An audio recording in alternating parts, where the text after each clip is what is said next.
Ladies and gentlemen, boys and girls, welcome back to Basketball Conference, the ACC Football Podcast. My name's Joey Weaver. He is Mike McDaniel. Mike, it's been a couple weeks. Got a lot of stuff to talk about. How you doing? A lot of newsy stuff since we last recorded one of these, which we've been doing our State of the Program stuff, but we haven't recorded a news dump episode in probably 3-ish weeks since right before we recorded with Cam, probably. So, I mean, it's been a crazy month here for the ACC in terms of coaching moves. Obviously, this ACC settlement stuff with Clemson, Florida State, we'll get into, but yeah, it's been a little nuts. Yeah, a lot of stuff going on here. I try to index when did we last do this based on what coaching hires had and had not been made.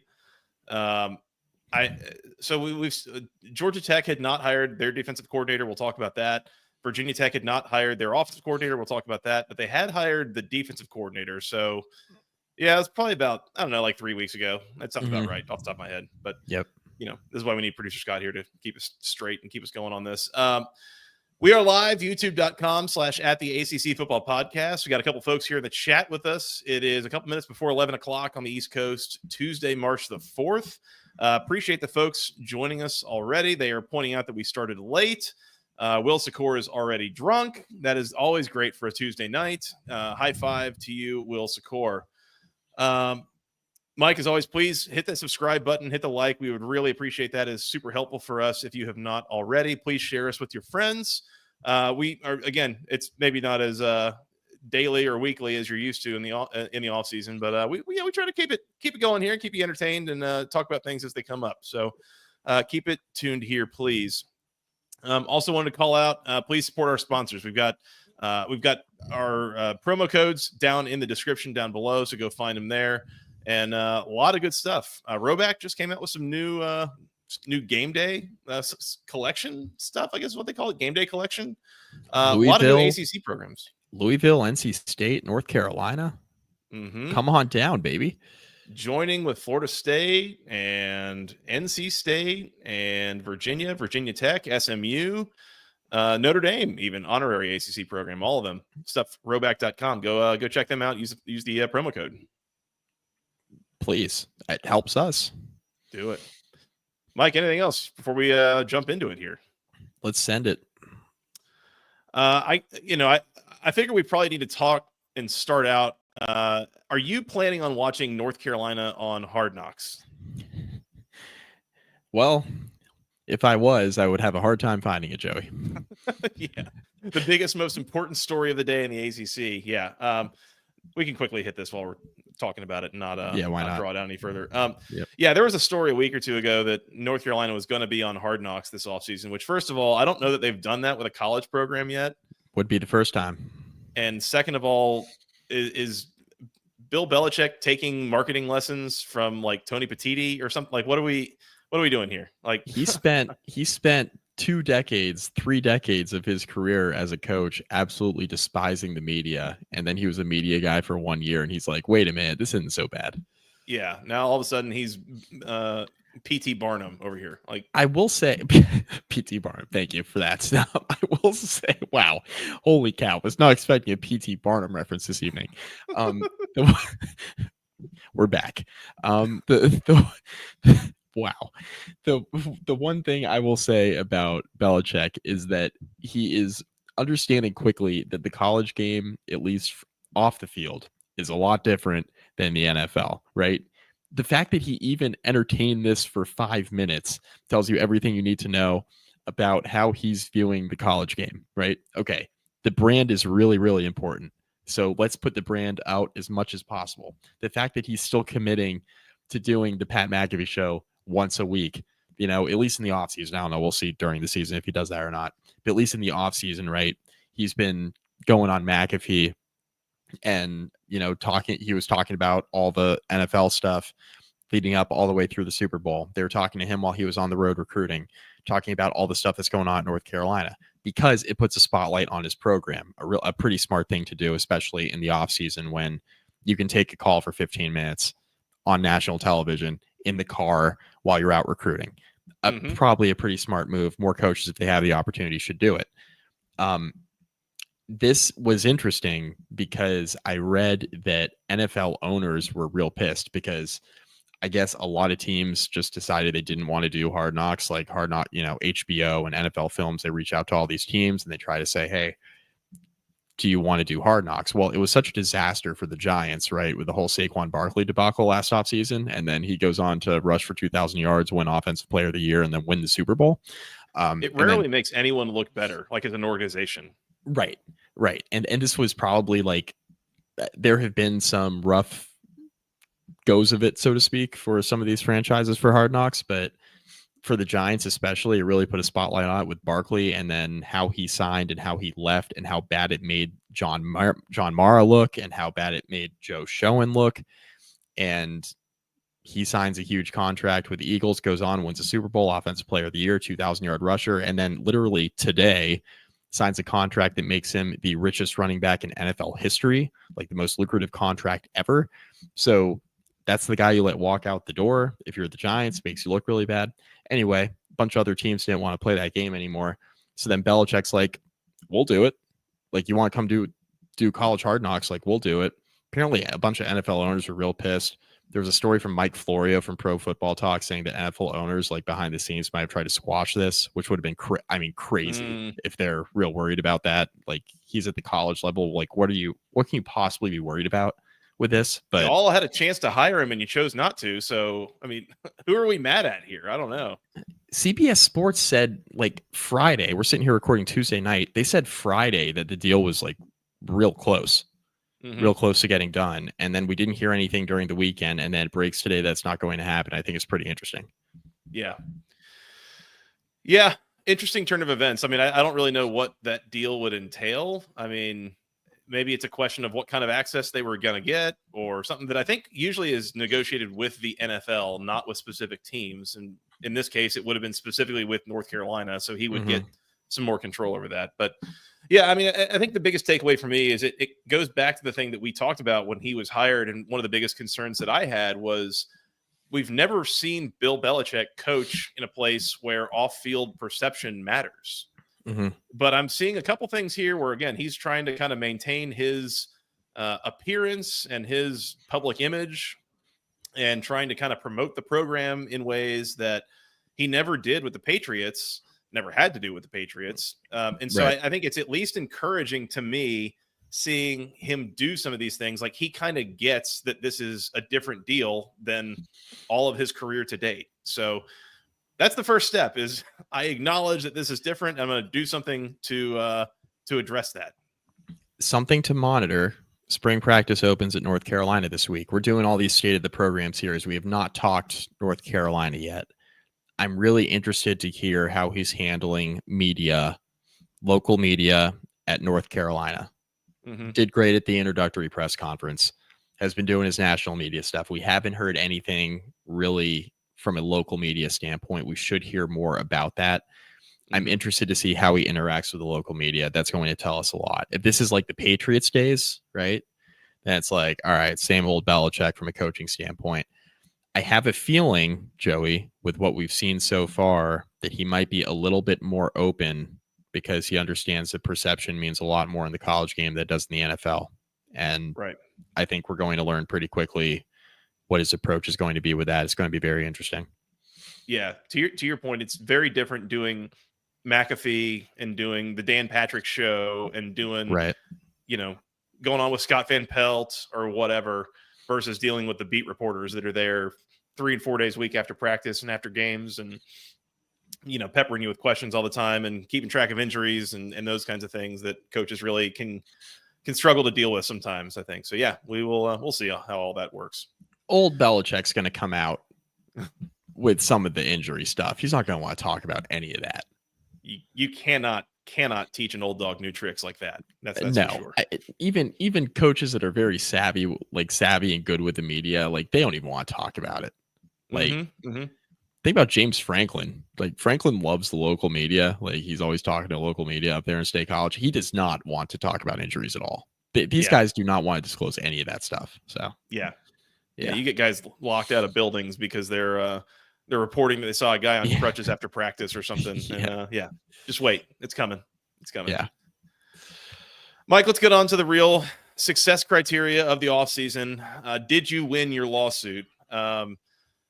We've got word today officially with the Florida State lawsuit, the Clemson lawsuit, the ACC's countersuits. All of those now have been settled, and everybody has agreed we're going to be nice, we're going to be friendly, and we're going to stick together through the 2029-2030 season. Details on this have been a little bit fuzzy. I mean, there wasn't a lot of specifics that were put out by the conference, and so there's been some reporting. I think Andrea Adelson and David Hale with ESPN, Andy Staples over at On3 now. A few people I've seen put out some information, but basically the idea here is that these lawsuits that the schools were levying against the conference have been dropped. The conference is kind of putting some more clarity around what the exit fee is currently and will be moving forward. Andrea Adelson says the exit fee expected to drop by $18 million a year through 2030. After that, exit fee drops to $75 million, and any exiting team will retain its media rights. I think the translation there is we got 5 years of this league as we know it, and who the hell knows what happens after that, but it probably will not involve all 17 programs that are currently under the umbrella. I think is it fair to say?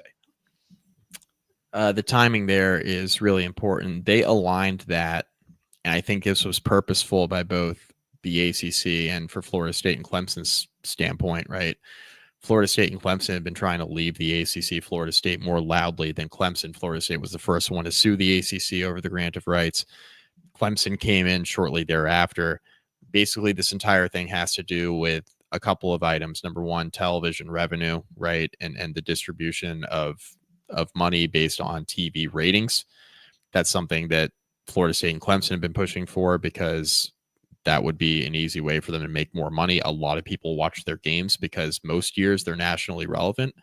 Once again, I just want to remind everybody that Florida State went 2-10 last year. They had one FBS win by 5 points. Shout out Richard Johnson for continuing to tout that on Split Zone Duo. It's very funny. One FBS win by 5 points over Cal. The other win was over Charleston Southern.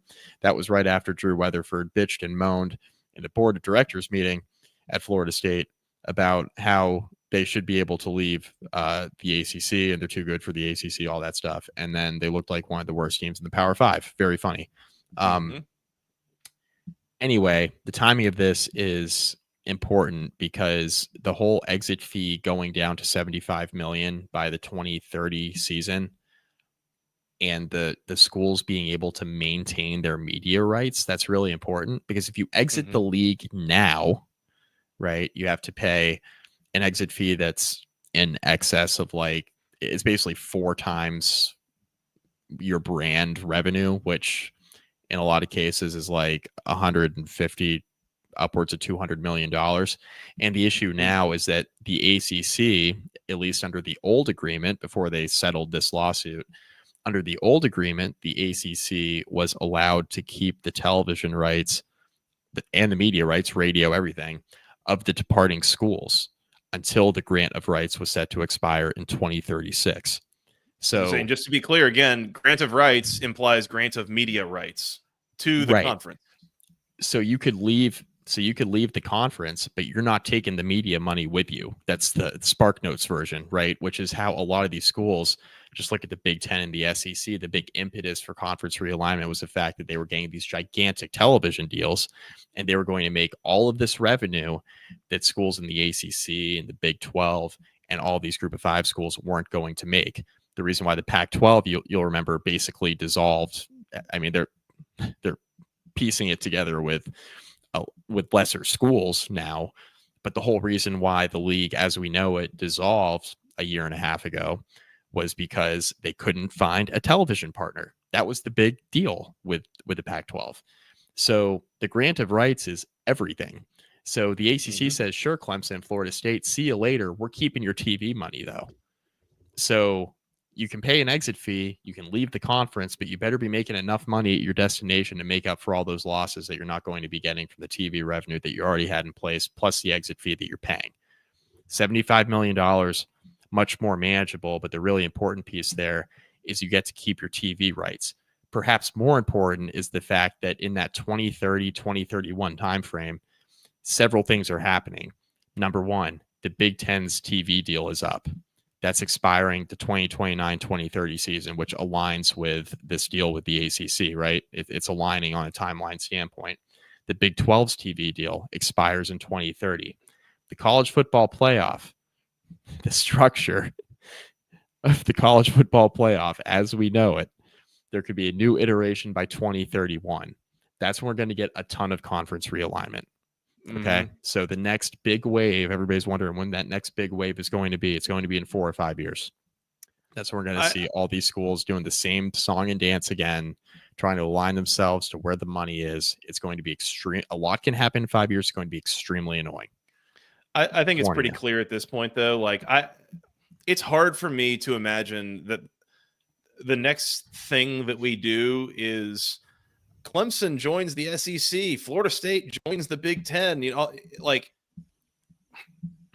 it feels like the whole thing's just going to blow up. Like, yeah. And this is where I've seen a little bit of speculation of, by the way, I saw Bud Elliott, I think, tweet about this. Is like, you heard some school administrators from the SEC and the Big Ten saying that some of this behavior from Clemson and Florida State was kind of unbecoming, and like, we don't want that in our conference. He's like, you think that came from the Alabamas and the Ohio States of the world, or do you think that came from the Mississippi States and the Purdues and the Rutgers of the world that might be a little bit on the chopping block if these other programs were to kind of go that direction? Like, I think this is more likely to all blow up and turn into whatever Super League, whatever next version of the sport, there is just too much discussion about it, too much momentum towards it. And there's all these different things that kind of align, where the stars align in 2030, going into the 2030 season, I guess. I think something bigger is going to change here by then.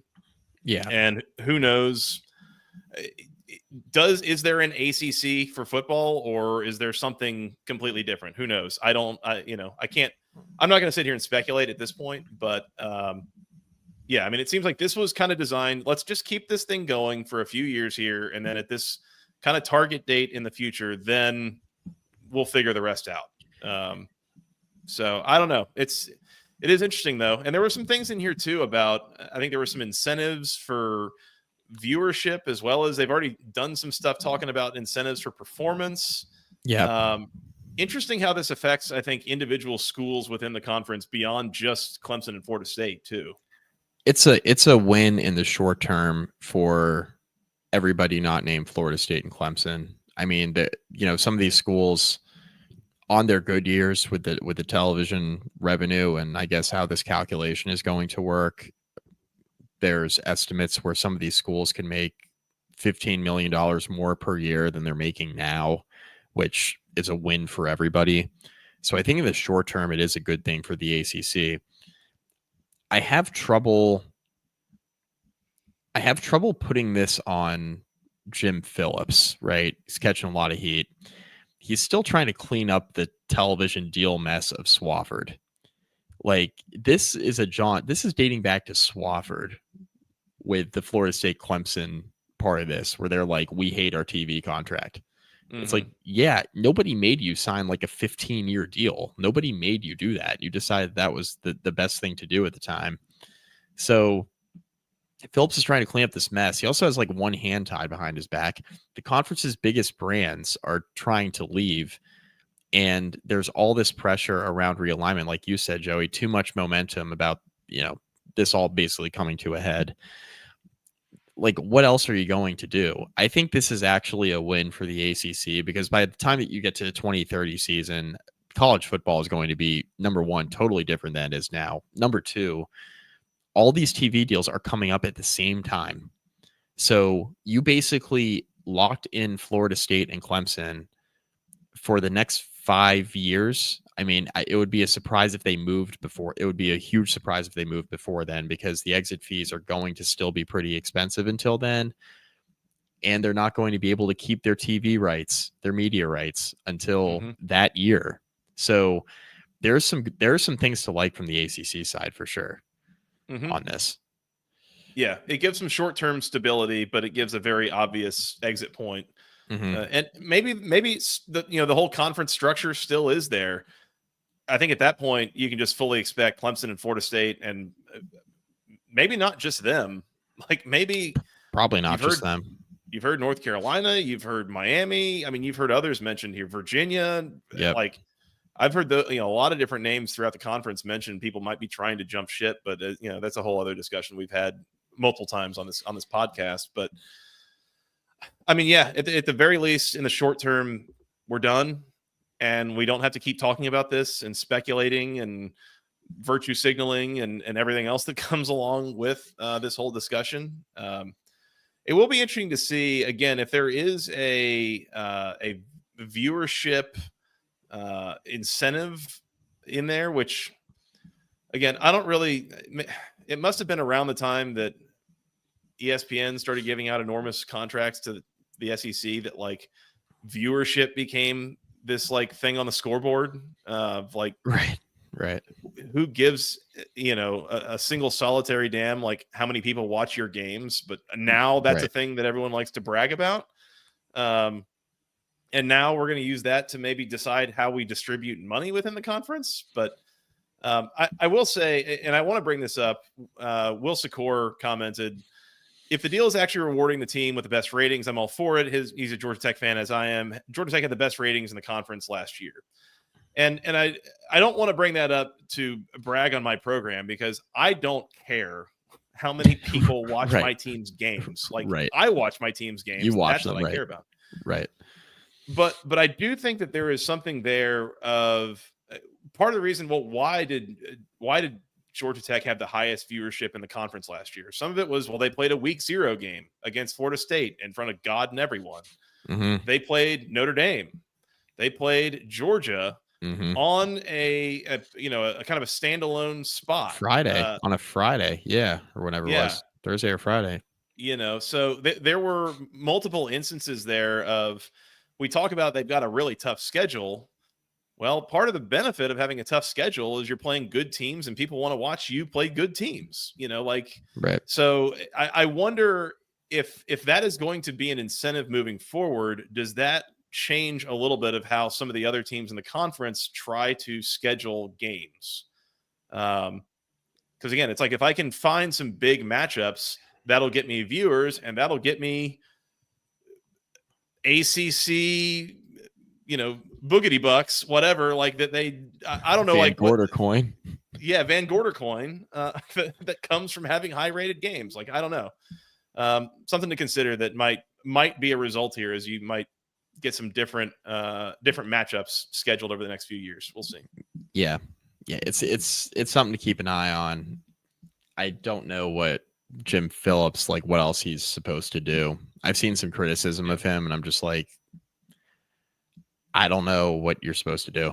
This is kind of a really tough spot to be in. So, yeah, I mean, I think there's some of it you can maybe take cues from, Greg Sankey, and who was Mike Slive? I think it was before that. Of you can do some kind of behind the scenes gangster stuff of getting people to sit down, shut up, and stay in their lane. I'm not going to pretend I know how that works, but some of this is that he has kind of allowed, some of this internal chaos, I think, to kind of set in at times. But Brett, at the same time, you're right that, I mean, he kind of inherited a bit of a mess, and, he wasn't dealt a great hand of cards to begin with, and has struggled to play it as well, I would say. But yeah. It's kind of the ACC over the life of this podcast, certainly, and even before. So nothing new there. Will we still be around in 5 years? We'll see. Maybe if my kids don't kill me first. I don't know. Yeah, maybe. Maybe. Yep. We'll see. At the very least, I'm very excited to not have to talk about these lawsuits anymore, personally.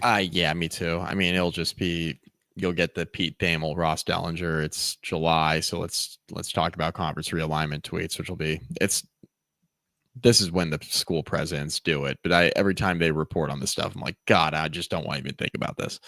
A tradition unlike any other. Love it. We mentioned college football playoff. changes, structural changes. And you mentioned, Mike, that 2030, 2031 is kind of one of the target dates there. I felt like I wanted to bring up too that since the last time we talked, there was also some healthy discourse around updates, maybe for this coming season. I think the updates though would mostly be set for 2026, the following season. For what it's worth, updates I think this coming season would mainly, the discussion has all been around the seeding. So currently this year they took the top 4 conference champions and gave them all buys, which really screwed up a lot of the bracket in terms of, you know, the 5th best team playing the 12th best team and so forth. It got pretty out of whack because conference championships were considered. I think the main discussion I've heard for 25 is just throw out all of the seeding rules and just seed them, you know, 1 through 12, you know, best through worst team in the bracket, basically, and then otherwise keep it the same. Yeah, it's a lot of this was coming out of meetings between the Big Ten and the SEC. So it's just like, talk about stuff I don't even want to think about is the two of them being in cahoots, and Greg Sankey, who I just, you know, cannot stand. Just everything he puts out in the media. I'm like, dude, stop being a terrorist, you know? Yeah. In regard to the sport only, FBI, if you're listening, just to be clear. I don't know what Greg Sankey does in his private time. I mean, who knows? We don't know. I mean, yeah, I think there's a there's a Shane Gillis skit in there about rooting for ISIS. I just maybe you look that up. Anyway, yeah, I think one of the only complaints, and I really enjoyed the 12-team playoff this year, and I wasn't a proponent of expansion to 12. I was pretty good with, hey, if we want to expand to 8, that way we're getting the power conferences, you know, a couple at-larges, get a group of 5 in there. I think 8's enough. Thought 12's too many because I don't think there are at any point in time there are 12 teams capable of winning a national championship, right? So it's more of just getting the right representation in there, and I think you do that with 8. But we went to 12, and it was fine. I enjoyed it. I had a nice time. Had a nice time.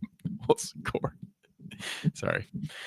We'll bring that comment up in a second. The only complaint I had this year was that the seating is very confusing. If you're just like a casual college football fan, the seating is confusing. You're giving the 4 highest ranked conference champions a bye, right?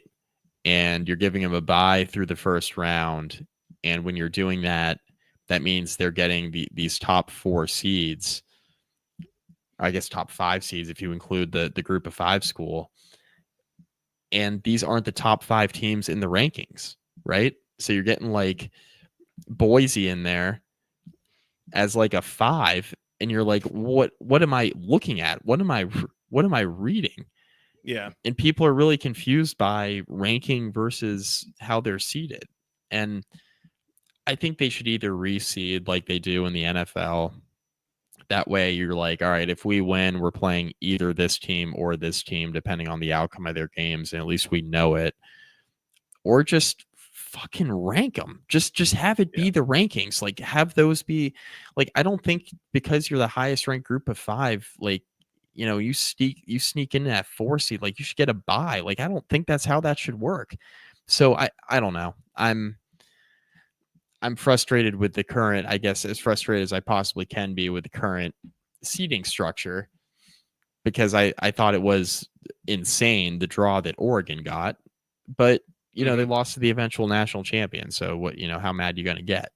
Versus like Penn State that got to basically roll into the semifinal.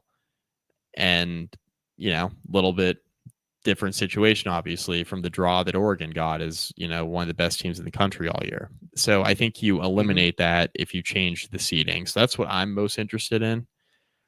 This thing's going to go to like 14 teams for some reason. And it's going to be like, all right, cool. 4-loss SEC team, come on down. Yeah. I don't know how I feel about that. but it's going to go to 14, maybe 16 teams. It's going to be really just like the first round games. We're going to be, oh, that's really interesting. And then it's going to be a bunch of blowouts. And we'll get the one random Arizona State, Texas game, and we'll feel good about it. We'll be like, oh, this is a lot of fun. I'm glad we did this. And then we'll get a bunch of blowouts again. And that's just how it's going to be, because there are never more than like 4 to 5 teams that might even be pushing it that can win a national championship in a given year. But it's fine. Yep. It's just me bitching and moaning, complaining. It's fine. Yeah. Real quick on the seeding thing, I did want to mention, I thought Chip Patterson on Cover 3 had a great point. I'm pretty sure it was Chip Patterson who talked about basically with the current seeding or some of the alternative seeding structures that were proposed. He's like, you're just making this unnecessarily complicated. Yes. Like, the more difficult that this is to explain, the worse it is. Like, there were some discussions of like, well, what if we just seed in 1 through 12, but then if you're a conference champion and you make the playoff, you're guaranteed a home game. He's like, the fact that we're having to like walk this out and explain it, like, if people like just casual viewers can't understand it, it's too complicated. Just get rid of it. Yeah. So I'm kind of with you. I mean, let's just seed them 1 through 12, and whatever happens, it happens. I'm okay with that. The expansion to 14 in 2026. I mean, first of all, this feels a lot like Major League Baseball adding the wild card game, 12 years ago, and then adding like another wild card team, and then making it into a wild card series, and like it's compelling action to watch, and there's high stakes, and you're gonna watch it. Like, we can act like we're not gonna watch. You're probably gonna watch it. Like, it's absolutely gonna watch it. Yeah, I will absolutely watch it. Yep. Yeah. I think where my bigger issue is with there was a big component discussed in the last couple of weeks that was this like guaranteed bid structure of the SEC gets 4 automatic bids. The Big Ten gets 4 automatic bids. The ACC and the Big 12 get 2. The G5 gets 1. And then Notre Dame, if they're a top 14 team, they get an automatic bid. Or I guess maybe there's 1 at-large spot. Joey, the whole reason we expanded the playoff was we were talking about access. Now all you're doing is you're expanding the playoff and then only giving access to the Big 2 in the Big Ten, the SEC, right? You're giving them 8 of the possible, I guess, 14 spots. You're giving 2 to the ACC. You're giving 2 to the Big 12. Notre Dame, if they're a top 14 team. And then there's one other team that can get in the field. One other team. Maybe 2 if it's not Notre Dame. So, yeah. Okay, great. So we went from, we can't do 4 because not enough schools are getting involved that can get in this national championship chase, to now, great. We expanded to 12. Schools have access into the field. Congratulations, Arizona State. Hell of a season. Took Texas to the wire. Really compelling stuff. At least you got a chance to go ahead and prove it on the field, right? You had a chance to go and play, and the results kind of stand for themselves. We're going backwards. We're expanding, but going backwards, right? Awesome. More games on national TV at home stadiums for playoff games.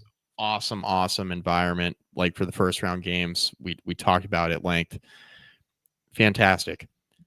More TV money for everybody. Fantastic. Really, really good stuff. The problem is that this is not an access thing. It's not. It never has been. Or we can make the argument that it was literally for this year and this year only, and I guess this coming year. But then in 2026, it's no longer about access, because we're locking it down to a couple conferences that we're perceiving to have more good teams than everybody else, which wasn't even the case this year, by the way. Wasn't even the case. The SEC was kind of mid. Wasn't even the case this year. We were trying to, I mean, they were scraping, scratching, clawing to get another SEC team in, and there weren't any that were good enough. And yeah, you could say they were beating each other up and all this stuff, but they were all flawed. So I hate the premise of automatic bids. I really do. And I do understand the argument that, in most years there are 3 to 4 SEC teams in the top 14 anyway, and there are 3 to 4 Big Ten teams in the top 14 to 15 anyway. I understand that premise, but when we're picking teams to get into a bracket, and there are some that might be ranked slightly lower that might have a better case just because of who they played. Maybe they have one more loss, but they have like 5 better wins than a team in front of them. And that's the argument this has devolved into the last couple of years. I don't want to have conferences with locked down bids. Like, yeah. I don't want the 4th place team in the Big Ten one year could have like 5 losses. It's like fantastic. They're like 7-5 and they're 4th in the Big Ten. And now they got to be in the playoff. I hate it. I hate that idea. Yeah. So we'll see. I understand it from the standpoint of the conference commissioners, right? Like you're serving your institutions, and ultimately really what they're trying to do is get some sort of guarantees on revenue that they're going to get out of it. Like, make sure that we're going to get at least 4 teams in so that we can count on getting X, Y, Z millions of dollars out of this whole thing. You know what me, the fan, thinks of this? It's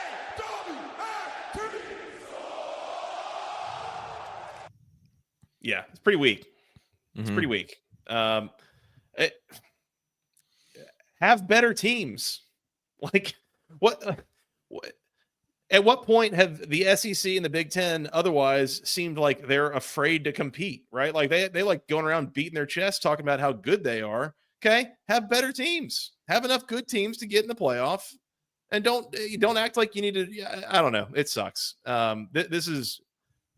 It's like almost like anti-competitive, right? Of like it doesn't matter how good your teams are. You're just getting spots. And I understand that like that's kind of how some like European soccer like this isn't like an unprecedented idea in certain sports leagues, but for college football, this sucks, man. It's really soft. Yeah. The the whole conversation is like, will the SEC expand their conference schedule to 9 league games? It's been a whole discussion. The reason why the Big 12 only got 1 team in this year is because everybody said, oh, they had 9 conference games, and we don't think any of those teams are good. The Big 12 was really competitive. They had a bunch of good teams. Like, Colorado was good. BYU was good. Arizona State was good. Iowa State was good. Like, they had a bunch of good teams playing, but they were harmed by the 9 conference games. So we're going to make that argument for the Big 12 that, hey, you had 9 conference games, but your teams actually weren't as good as you think they were. But then like the SEC or the Big Ten, we're going to have 9 conference games now, but that'll show, when we have a few more losses than everybody else, we're just going to say, oh, well, we played a tougher schedule. It's going to be this, I got to use a different term than the one I want to use, but everybody will be patting themselves on the back, sitting in a circle, if you know what I mean. It'll be one of those deals, and it'll be really annoying down here. Yeah. It'll be really annoying to listen to that discourse come bracket time. That's exactly what it'll be. Woke Furby nails it here too, by the way. If you do this and you guarantee certain numbers of slots for each conference, I mean, it totally throws out conference championships. It's a bowl game. It's a non-playoff bowl game, a conference title game at that point. Well, and especially for the SEC and the Big Ten, getting 4 teams in, why would anybody bother playing, another game for that? This is where maybe you get the really wacky Jim Phillips idea from a few weeks ago that we talked about. Maybe this is where this comes in, is you have like a second place game or something, to try to kind of you could even do some wacky like NBA playoff play-in kind of thing where you've got the top 2 teams and they play with the 3 and the 4 seeds. And like, there's like a series, I think like you could do some wacky stuff here, but at the end of the day, I don't know. It does completely like nullify the need for these conference championship games. And in a lot of ways, I've heard discussions like, you realize that the national championship game here, was it next year? It's being played like January 26th. Yeah. It's basically running up into the Super Bowl in the NFL playoffs. Which, I don't care. Like, I don't really care about that aspect of it. It's just like, there's no reason for the season to run that late. Yeah. I, as a fan, have basically moved on by mid-January. Like Right. this year, the semifinal games being played on like a Thursday and a Friday, and the championship on a Monday, all like in the middle and late January. Like, we don't have to do it this way. Like, they surrendered the weekends because they got into January. They surrendered the weekends to the NFL because it's NFL playoff time, and we're still playing playoff games on Saturdays at the time that these college football playoff semifinal games are being played. So now, we're complaining. We as a college football community are complaining about the fact that like we have to play our championship on Monday night, and we hate that we're playing it on Monday night. Also, we're complaining about not enough eyes on the TV, and we have to compete with the NFL for Thursday nights and all. But college football does such a terrible job with the marketing of like, why are we playing one of the most important games of the season on a national level on like a Thursday at 8:30 p.m. or 9 o'clock? Like, why are we playing now? The Sugar Bowl was like an extenuating circumstance, but it's the same kind of because of the events that happened, but it's the same kind of premise. It's like the game goes from being at one scheduled time and you have to play it now at like 5 o'clock on a Tuesday. And the reason why you have to play it at 5 o'clock on a Tuesday, for example, is because of the quick turnaround. If you make it to the next round, you're now playing on a short week on a weeknight, and there's travel involved. So that adds to the logistics after the fact, right? That's the reason why I bring that up. So this whole weeknight schedule thing with some of your most important games of the season, it's insane. And there's no reason why you have to stretch the schedule until into late January. It's crazy. I had that thought this year was sport whose identity is centered in playing on Saturdays plays 3 most important games of the year on Thursday, Friday, and Monday. Like, you don't have to do it this way. You do not have to do it this way. Nope. So, but TV is all that matters, and maybe you do. I don't know. Who's to say? All about the TV money. Yep. So we can sit here and talk about this all night long. We probably could, but it's probably not going to make any difference. Yeah, just going to be frustrating. Eat at Arby's. That's right. Anything else on that, Mike, before we move on? No. Got some coaching news we'll get into here in just a second, but just wanted to remind the people this episode and all of our episodes brought to you by section103.com. Use promo code GOACC for 10% off your first order. All things wonderful Georgia Tech apparel, t-shirts, sweatshirts, hoodies. They got NIL jerseys. They've got hats now. They've got all sorts of great things. Go check them out. I love this shirt. It's a performance shirt. It's starting to warm up here in Houston already. So wearing this outside, it feels fantastic.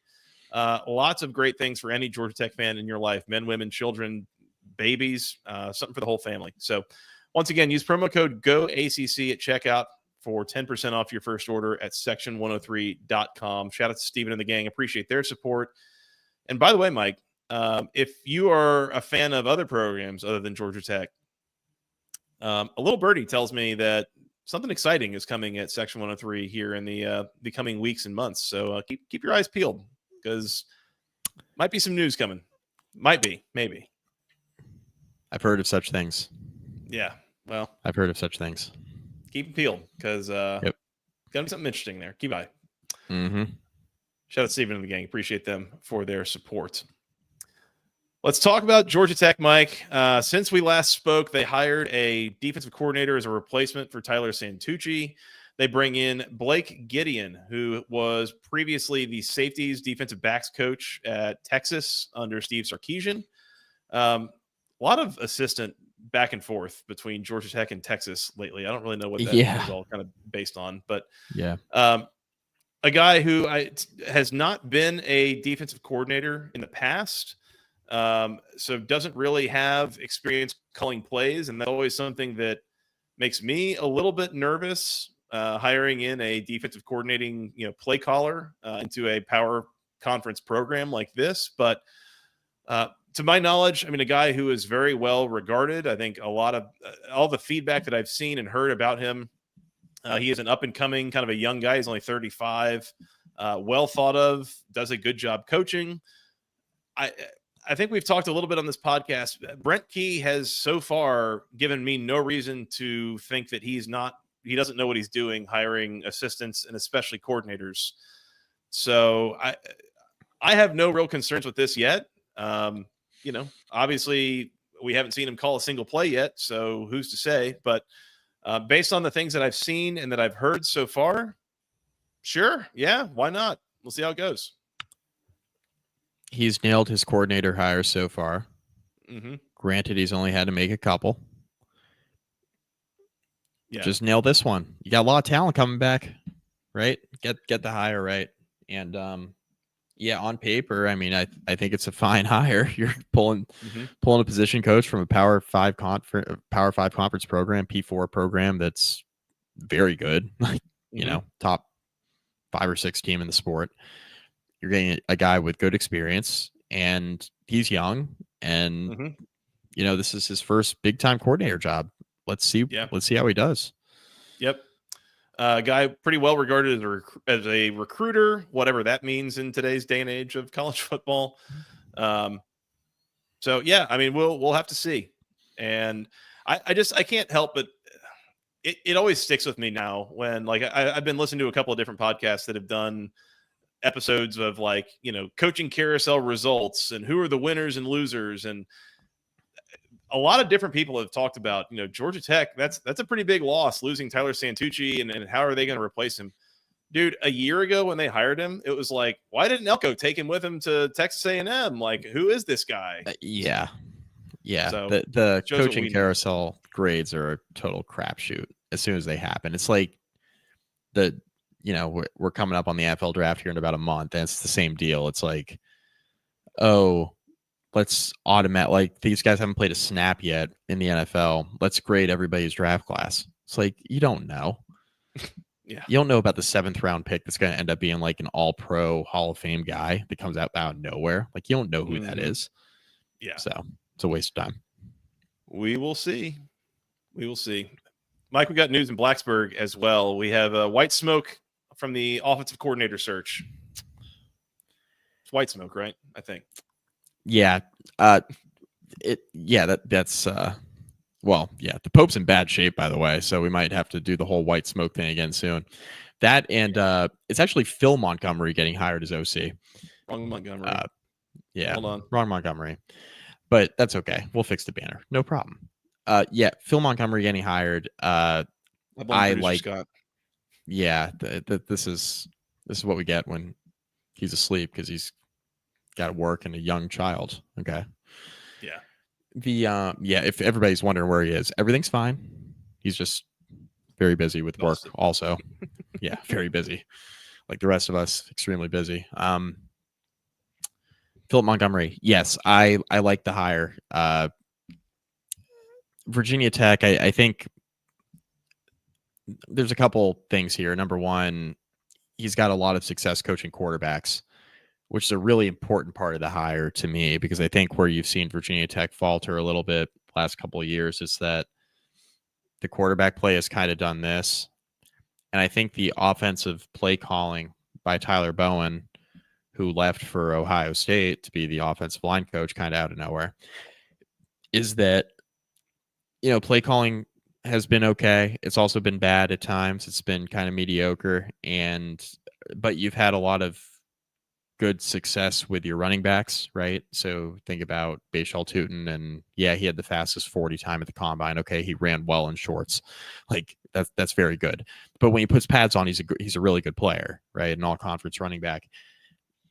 Virginia Tech's had success with those types of players, but they were struggling at quarterback. Number one, Drones was not very healthy. And number two, they've just had issues developing the quarterback position dating back to Fuente, really since Josh Jackson in 2017. So it's been a while since Tech's had consistency there. They've had different starting quarterbacks almost every single year in that time too, right? Yeah, they were having trouble just keeping a guy year over year in the fold. I mean, it was Ryan Willis and Hendon Hooker, and I mean, you got to go back to basically Michael Brewer and Josh Jackson to get the year over year starting quarterback up until Drones, right? And Drones was just hurt this year and kind of disappointing. So Montgomery has a track record of developing quarterbacks, which I really like. Now, his best offenses were, a decade ago at Baylor, so it's been a while. He took Tulsa to some bowl games. Tulsa's a really tough job. He was also the head coach there. He did call his own plays. I will say that I think, there's a clear drop-off when he was at Tulsa, when he wasn't able to get the type of quarterback that he needed to run his system. And I think he's just going to be able to get that kind of guy in Blacksburg, right? I think they're going to be able to just naturally get more talent at Virginia Tech than you're able to get at Tulsa. So even when he had some offenses that he was calling at Tulsa when he was the head coach that weren't as highly regarded as the ones he coached at Baylor, it's kind of like, all right, well, you're coaching at Tulsa. So I think this is probably a net positive for Virginia Tech. You have a lot of experience coming in here as a play caller. It's not a perfect track record for Montgomery, but he does have a good record of developing quarterbacks, which I think will really, really help. And that's the biggest part of the hire for me. You're going to bitch and moan about play calling no matter who you are.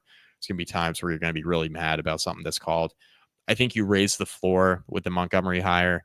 I don't know what really the ceiling is here, just because he hasn't had, consecutive years of really good offenses for like 6 or 7 years now at the college level.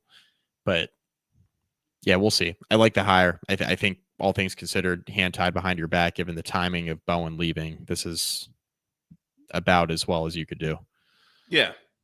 I mean, this is kind of the opposite of the Blake Gideon hire in terms of a guy who Blake Gideon, kind of an up and comer, kind of an unknown kind of guy versus Philip Montgomery has been coaching around big time college football for a couple of decades now, really. I mean, he spent time with Bryles, both at Houston and at Baylor, as OC, as quarterbacks coach, has been doing this a lot. You mentioned this time at Tulsa.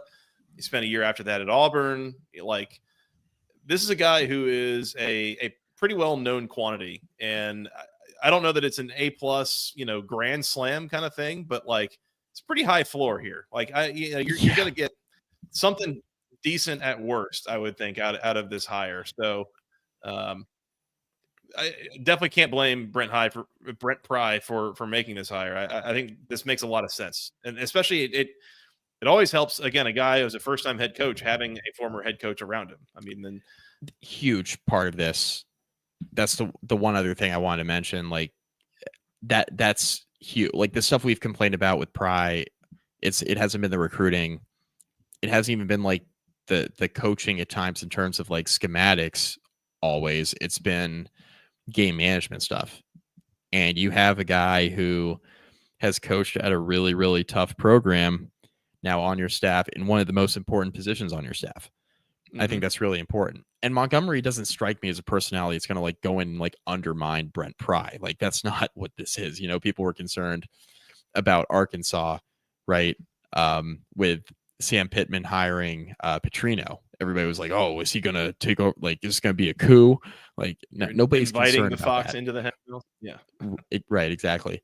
But yeah, Montgomery's coached Kevin Cobb and Case Keenum at Houston. He's coached RG3 as the quarterback's coach the year that he won the Heisman, and Bryce Petty.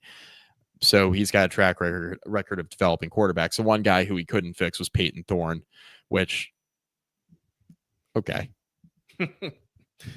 Don't blame him for that. Yeah. What was that? A big X on his record? Okay. Yeah. So, yeah, this is I don't know, B+. Yeah, this works. And this is, you mentioned this kind of being the opposite of Gideon. Remember, Virginia Tech just hired a young up-and-coming defensive coordinator in Sam Sefkis. They just basically did the same thing Georgia Tech did with Gideon. Sefkis, I think, is 33. You mentioned Gideon, what did you say, 35? So it's the 35. Same type of thing, an up-and-coming coach on the defensive side, where that's where Pry's experience is, right? And he feels like he can mold that guy in a way that he wasn't able to mold Chris Marv. Everybody's really high on Sefkis at the NFL level, said he was going to be an NFL defensive coordinator within a few years. People believe that. Okay, that's great. Bring that guy to college level. You can mold him. Bud Foster is going to have a bigger role on the staff as an analyst this year. You have Foster, you have Pry, you have a young up and comer in Sefkis. So lean on experience on the offensive side of the ball. I think it's really smart. Yeah. Well, and just, I guess to kind of bring that home again, thinking of it as Brent Pry as a defensive guy with the up and comer defensive coordinator. Well, now you've got a former head coach as your offensive coordinator. Like, I don't know exactly how to put this, but maybe it kind of enables Pry to take a little bit of a step back from the offense, just focus on the defense and let Montgomery cook on offense when they got the ball. Right. I think that could benefit. I mean, we'll see in practice, obviously, like how this works, but I think it could. There are some things to like here, just from a game management, how you're going to run your program. Standpoint. Absolutely. One other thing, Mike, coaching change that I don't know that we ever talked about on the show. I think this just kind of slipped through the cracks. Another offensive coordinator that was hired in, that was a former Auburn football participant, Brian Harsin, hired as offensive coordinator at Cal, which from a football standpoint, sure. Fine. I remember when Auburn hired him, hearing some things like this guy might low-key be kind of like an offensive genius. Like he is actually kind of playing 4D chess while other people are playing checkers, kind of like he's really smart at offense. So like that's a good guy to have in your building from a football standpoint. For a program that has struggled with offense, this is a good guy to bring in. Everything else, again, another former head coach, right? So he's going to help Wilcox in that regard. Everything else makes this just really, really funny. I mean, just really, really. Cal, the Cal fan, we're talking about the Calgorithm and doing all the liberal stuff on social media, and I don't want to dive deep into politics on this podcast, but given Harsin's history with everything going down during COVID, and he was getting all the questions about, is he an anti-vaxxer? And he was just like sidestepping all the questions. And that became pretty well established who he's probably voting for. Right. And that was a very like, whether or not you took the COVID vaccine turned into, are you a liberal or are you a conservative? And now he's coaching at Cal, which is really funny. But all that aside, good hire. Like he's a West Coast guy. Like, obviously had the head coaching job at Boise. They were really good. Back out on the West Coast. This makes a lot of football sense from a recruiting standpoint, from the type of offensive guy you're bringing into the building. Think about the offenses he's run. They have never been bad. So this is an upgrade for Cal. I mean, we just talked about, the Gideon hire. We talked about Sefkis on the defensive side, Virginia Tech, Montgomery. It's like, okay, like we could see there could be some upside. We don't know yet. This seems like it's a smart hire for Cal. Like, best you can do. Not sure who else you're going to bring in that's going to exceed this. Makes a ton of sense. I think it's a really, really good hire for Cal that had some moments on offense this year. But I think over Wilcox's tenure, the offensive side of the ball is where they've needed the most work. So I think bringing in a guy like Harsin, I think could really help them. Yeah. Do you know where he was before taking the Cal job? I don't. Well, I mean, he was at Auburn, and then I don't Wikipedia remember. says Auburn, and that was 2022. So that's something else to consider here. And I haven't kept up that much with Brian Harsin the last couple of years. I feel like he had to have been an analyst or been in the building somewhere. But yeah, Wikipedia doesn't say that he's coached anywhere in any way, shape, or form in 2 years, which is kind of pretty unheard of, I think, in the way that the coaching world and coaching circles go. I mean, it always could be a thing where he's got, kids in high school or something and just wants to pay attention to them, or, contract offset language, something, who knows. But kind of unusual if that's actually the case, that he hadn't actually coached in 2 years and then gets right back into it as an offensive coordinator. That would be interesting. Yeah. It makes me wonder why this is just sparking something in my head. Same thing with like Justin Fuente. Like, he hasn't gotten back in. He was an analyst under Tom Allen at Indiana for a year and then nothing. Mm-hmm. No OC job, nothing. Mm-hmm. Kind of a similar similar type thing. I don't know. Will Secor with a good point. He was fly fishing in Idaho getting paid, which same, I would. Yeah. Fair enough. Yeah. So, yeah, again, from a football standpoint, seems like a really good hire. From an off-field standpoint, it's not like it's a good or a bad thing, just like really amusing to imagine the guy that we know Harsin to be and some of what he has represented as a from a political standpoint versus what Berkeley represents from a political standpoint. So kind of fun that way. So yeah, good job, Cal. I'm trying to think. Y'all need to help us. Also, real quick, Cal also hired Nick Rolovich. Did they really? As an offensive analyst, and I wanted to confirm that he is a senior offensive assistant. Now that you mention it, I do remember seeing that and things that I can't. Again, like how did that hire get approved by the school? This is fantastic. Cal better not. There better not be another pandemic in California. Because I'll tell you what, Justin Wilcox is going to be looking for 2 new offensive assistants. Yeah, that is. Yeah. And again, I don't care. Like, I don't care. I do not care, really, one way or the other. But it's very funny. It's very funny. I just think it's funny. Yeah. Yeah. Interesting. Okay. Last thing I wanted to bring up is we have hit on a handful of coordinator changes here over the last, I don't know, this is probably like 3 different news episodes that we've done that have addressed these. I feel fairly confident that we have missed at least one of them. I don't know that we've really talked much about Bill Belichick's staff at North Carolina. That just got announced, by the way, yesterday, the full staff. Should we do that or wait 3 weeks and talk about it in our next news stuff? No, we can. I can. I mean, we can do it quickly. Yeah, I know that. Pull up the specifics. I was going to say what I do know here is I don't know if you've seen, Mike, the definition of nepotism, but Bill Belichick is hiring the boys. He's got multiple sons on staff. Steve, obviously, I think is his defensive coordinator coming over from Washington. I think that is a reasonably defensible hire. Nepotism aside, like he's a pretty well-regarded defensive coaching name. That's fine. He's also got Mike Lombardi from the NFL. There's help me out. Who else do we have here that are just like Bill Belichick getting the band back together? Yeah, so you mentioned Steve Belichick, and he coached a good defense at Washington. Totally fine. Like a defensible hire. He's coached good defenses at the college level. Brian Belichick, his other son, is going to be coaching defensive backs and safeties. Former New England Patriot that Bill Belichick could not quit, by the way, Jamie Collins, is going to be coaching inside linebackers, which I think is pretty cool as a Patriots fan. Bob Diaco, former Notre Dame defensive coordinator, and he's been a journeyman. Good, he can coach, veteran, coaching the defensive line.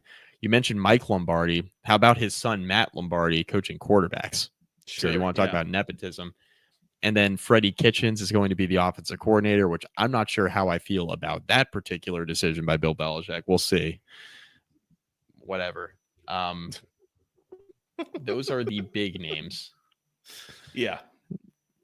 Those half of this is his kids, Lombardi and his kid, and a couple of NFL guys. So I don't know how this is going to turn out. Yeah. Kitchens, for what it's worth, Kitchens has been in the building for a couple of years. He was the tight ends coach, run game coordinator, and then he was the interim when Belichick got hired. So, but yes, former Cleveland Browns head coach and Giants coach, and basically was in the NFL for a long time prior to joining on at South Carolina as an analyst a couple of years ago. So, interesting. A lot of guys that, I don't know that the college experience here is overflowing necessarily, but, At least everybody gets together at the holidays. So might have the opportunity to do that some more, depending on how the record is at the end of the year. Running backs coach Natrone Means looks like he's going to run through an MFer's face in his picture on the North Carolina announcement. Yeah. Don't Yeah, I mess with wouldn't that want to see that guy in a dark alley. That's for sure. Yep. We got Ty Nichols coaching outside linebackers. He may as well work in the cubicle next to me based off of his picture. Special teams assistant Billy Miller. Is that former NFL tight end Billy Miller? No, he was at IMG. Okay. All right. That's fair. Oh, man. That's a recruiting hire, huh? I've ever heard one. Yeah. Yeah. Will Friend, by the way, offensive line coach. I think that's a kind of a longer term college football coaching hire. We're just doing this off the cuff, man. Experience. Will Secor is asking how long till Matt Patricia ends up on the staff. I think for Matt Patricia's sake, he's going to hope that he can just keep being the defensive coordinator at Ohio State. Yeah, I think that's probably his end goal is probably going to be continuing to coach 5 stars. Was it him? Was he like the offensive coordinator for the Giants there for like a year or something? And the Patriots. I don't want to talk about it. It's like he left, defensive guy. Yeah. He left and then came back and was coaching the Patriots offense for Mac Jones. Of course, I don't want to talk about it. It was awful. Yeah. Will Friend, by the way, just a quick Google: Western Kentucky, Tennessee, Mississippi State, Auburn. Yeah, he's been around college football for quite a while. So that's a good guy to have on your staff, I would imagine. He's the rich man's Ron Crook, the guy that Virginia Tech just fired, who was coaching their offensive line, who was basically an FCS journeyman and like lower levels of the FBS. At least Will Friend has coached at some power conference schools. He knows the recruiting rules. It's fine. Whatever they are now. Somebody on that staff needs to know the recruiting rules. Yeah. Anybody. Yeah. I'm not even sure Lombardi does. Either one of them. No.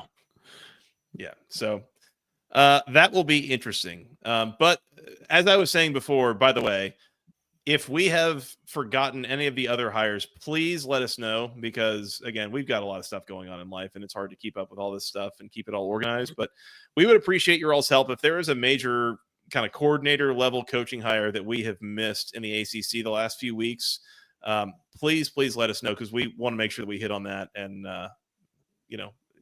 try to satisfy the people that are yelling at their car radios as they hear us continue to not talk about something. So please hit us up. basketballconferencepodcast@gmail.com is the email address. Or, on Twitter or wherever else, we'll go through that here in just a second. Mike, anything else before we work on getting out of here?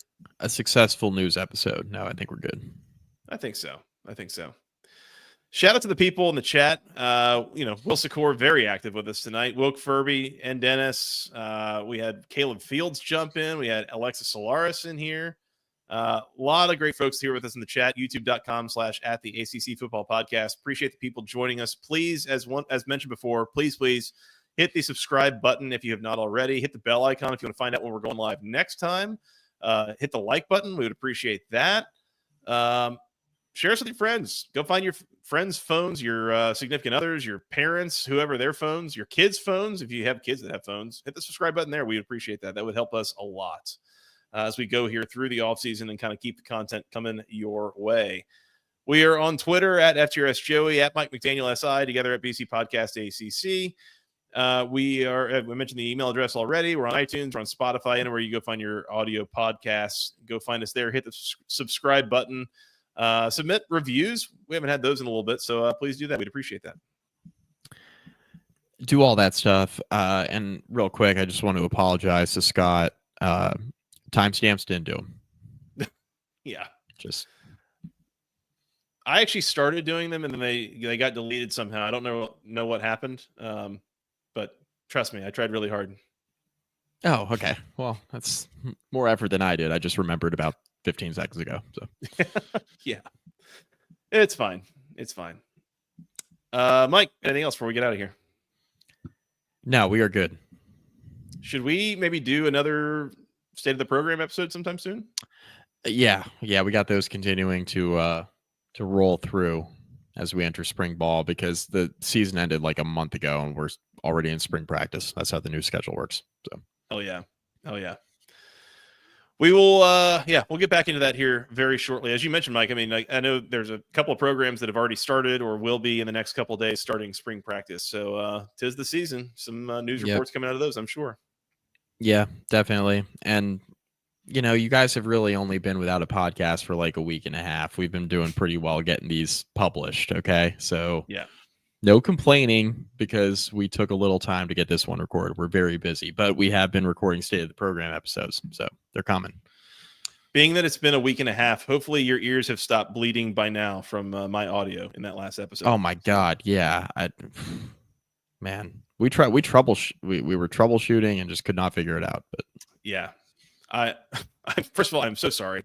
Second of all, I don't know what happened, and I was horrified when I first pulled up the recording. I was like, "Oh no, what happened here?" So, apologize for that. Don't know what happened. Hopefully, it's not a problem again. We warned Scott, and we texted him afterwards, and we warned him, and we were like, "Please use the local audio. Hopefully, it's better." And he texted us the next morning. He said, "I have bad news. The local audio is also ass." It's like, well, it is what it is. Not any better. Yep. So hopefully tonight's audio also not ass, but you sound that's great. not for me to decide. Well, thank you. I appreciate that. Yeah. I don't get that very often. Anyways, no. Mike, you want to come back and keep recording in the off season? Let's do it. Keep it rolling. Let's do it. All right. Once again, shout out to the people in the chat. Appreciate you all joining us tonight. We will come back and do it again real soon. For that guy, Mr. Mike McDaniel, I am Joey Weaver. Thank you guys so much for listening. We'll talk to you again very, very soon. Until then, go ACC.